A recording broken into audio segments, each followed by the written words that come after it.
Seguramente no hace falta que les recuerde que el paro es hoy en día el principal problema de la economía española y un problema que está llevando a una situación difícil y en algunos casos hasta dramática a cada vez más familias españolas. Precisamente ayer conocimos los datos del paro correspondientes al mes de agosto y que una vez más dejan cifras muy negativas, sobre todo en una provincia tan castigada en este sentido como es Granada. Vamos a hablar de este tema y de otro, si cabe aún más interesante, como es la marcha del próximo día 15 de septiembre con Manuela Martínez, que es la secretaria general de UGT aquí en Granada. Manuela, muchas gracias. Hola, muy buenas. Bueno, han sido 4 meses de caída del desempleo, sin embargo, ahora Granada se ha vuelto a llevar un gran batacazo, además, más que Andalucía, incluso más que la media española.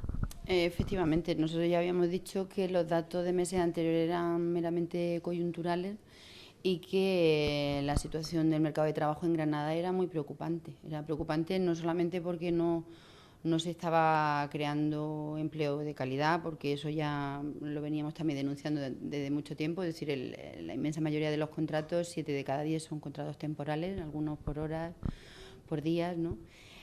Además, se estaba reduciendo de una manera importante también el número de contrataciones. Hay un efecto de sustitución también muy grave, es decir, se están quedando sin empleo los trabajadores con derechos, los trabajadores pues con formación, cualificación y demás, y se están contratando pues o jóvenes recién acabados, ¿no? Trabajadores sin cualificación y, por supuesto, con menos derechos y en peores condiciones, ¿no? Bueno, la subida del IVA, bueno, llevamos un poquitos días, la verdad, desde que entró en vigor, pero el temor de los sindicatos es que afecte al empleo. No sé si en ese sentido es muy pronto para hablar de posibles consecuencias o ya se está empezando a notar un poquito en qué puede terminar este. No, eso va a terminar en más destrucción de empleo. Es decir, es que la crisis tiene muchas facetas, pero desde luego una de las más importantes es la crisis de consumo que estamos viviendo, y lo que hace el gobierno con esta subida de IVA es profundizar todavía más en esa crisis, ¿no? Y ya lo han dicho, yo creo, la mayoría de los representantes de las patronales más directamente afectadas por el tema ya se han pronunciado en contra de la medida, y además han avisado de lo duro que va a ser para muchos empresarios el poder mantener esa situación, a pesar de lo que diga el patrón de patronos, ¿no? Rosell dice que lo que hace el gobierno es magnífico, pero los que están al pie del cañón aquí, los pequeños comercios, pues saben perfectamente que la subida del IVA es un hachazo para ellos, porque la gente obviamente se va a resentir en su consumo diario.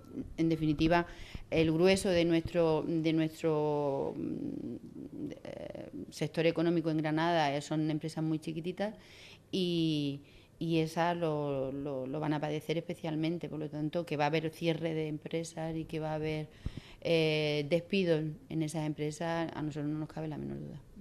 Y todos estos datos se reflejan en otros que precisamente hoy hemos conocido y yo quería ponerle también sobre la mesa y que se ha publicado esta mañana en algunos medios nacionales. Y es el siguiente dato. A día de hoy hay solo 2 trabajadores cotizando por cada pensionista. No sé si eso nos lleva a una reflexión de, Manuela, ¿hacia dónde nos lleva esta situación? ¿Qué va a pasar, no sé si en un futuro más cercano o más lejano con la seguridad social?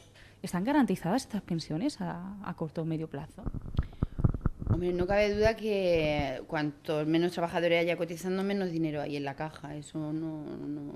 Pero claro, es que este gobierno está utilizando unas políticas que, vamos, que cualquier estudiante primero de economía sabe que son las contrarias a las que se deberían de adoptar. Es decir, estamos en una época de recesión económica clarísima, y en lugar de tomar medidas para reactivar la economía y hacer que se cree empleo, bueno, pues no solamente pone en marcha una reforma laboral que sirve fundamentalmente para abaratar el despido y para destruir empleo, sino que además el resto de medidas que toma, como la subida de impuestos, como el copago, etcétera, etcétera, pues vienen precisamente a lastrar todavía más el consumo y, por lo tanto, hacer que la economía se vaya, digamos, vamos hacia un pozo al que no se le ve fin, ¿no? Es decir, que cada vez vamos más con una caída más en picado, ¿no? Entonces, en definitiva, si el gobierno no cambia de política, es decir, si el cambio de rumbo no es radical, está claro que no es que no haya dinero para pensiones, es que no hay dinero para nada. Es decir, de ahí que nosotros digamos que quieren acabar con todo.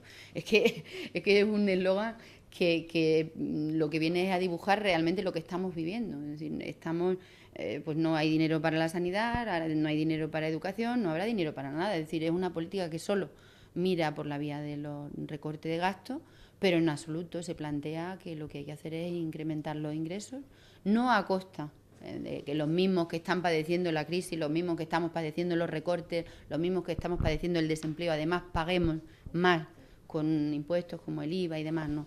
Tienen que hacer una reforma fiscal integral de manera que el que más tiene, el que más pague, ¿no? Que ahora mismo, bueno, pues tenemos a un grupo de favorecidos por este gobierno que en absoluto se han enterado todavía de que estamos en crisis, porque ellos siguen a su bola y además gastando pues todo lo que pueden. De hecho, el único pastel, digamos, del consumo que no ha sufrido nada durante la crisis es el de los artículos de lujo, que sigue creciendo. Pues claro, a ellos no les está afectando para nada la situación de recortes, ni de crisis, ni demás.